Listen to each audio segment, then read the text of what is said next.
ሰላም ወዳጆች እንደምን አላችሁ? ሰላምታዬ በያላችሁበት ይድረሳችሁ። ዛሬ እየተሰማ ያለው ወሬ በእውነቱ በጣም የሚያስጠላ ደስ የማይል እንደው በእውነቱ ባንናገረው ሁሉ ደስ የሚለን ወሬ ነው። የሆነ ሆኖ ግን ደስ ባይለንም መስማት ባንፈልግም ይህ ወሬ ይህ ዜና ያው እየተሰራጨ ስለሆነ በዚህ ዙሪያ መናገር ግድ ስለሆነ ነው የገባሁት። ምክንያቱም የእያንዳንዳችንን ሕይወት የሀገራችንን መጻዊ እጣ ፋንታ የሚወስን ነገር ነው። ጉዳዩም የህወሓት ጉዳይ ነው።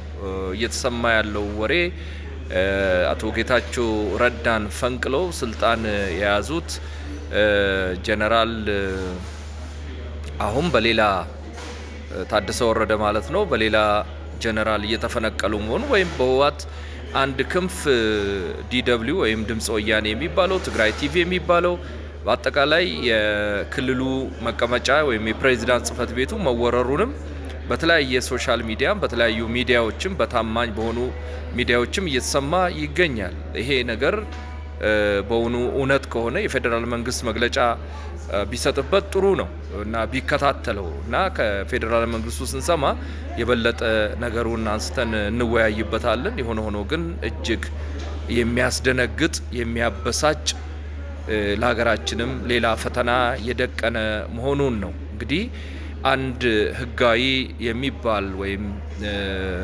የፕሪቶሪያ ስምምነት በሚለው መሰረት የተቋቋመን የክልሉን መንግስት ምርጫ እስኪደርስ ድረስ መጠበቅ አቅቷቸው በጠመንጃ ወሮ እየፈነቀሉ የሚቀጥሉ ከሆነ ምን አይነት ልምምድ ነው ይሄ በሀገራችን እየመጣ ያለው? በጣም አስፈሪ፣ አሳዛኝ፣ አሳፋሪ የትግራይን ህዝብ የማይመጥን አልፎም ለኢትዮጵያ ህዝብ ሁሉ በጣም የሚያሳዝንና የሚያስደነግጥ እንደ ወዴት ነው እየሄድን ያለ ነው ብሎ የሚያስቆጭና የሚያነጋግር ጥያቄ የሚፈጥር ነገር ነው።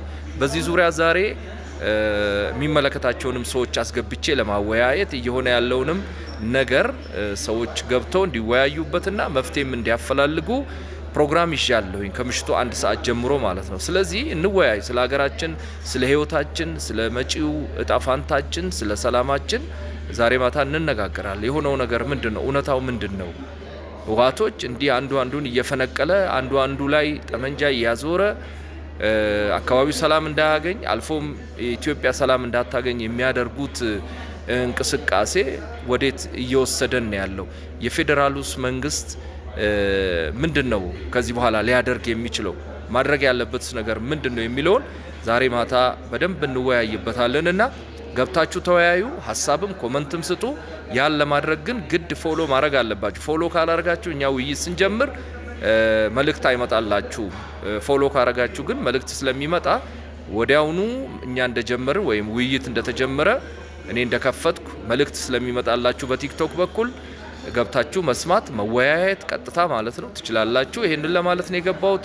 በእውነቱ ለሁሉም ሼር አድርጉና እንዲሁም ፎሎ ላይክ አድርጉና ለሚመለከተው እንዲደርስ እናንተም ገብታችሁ እንድትወያዩ አድርጉ።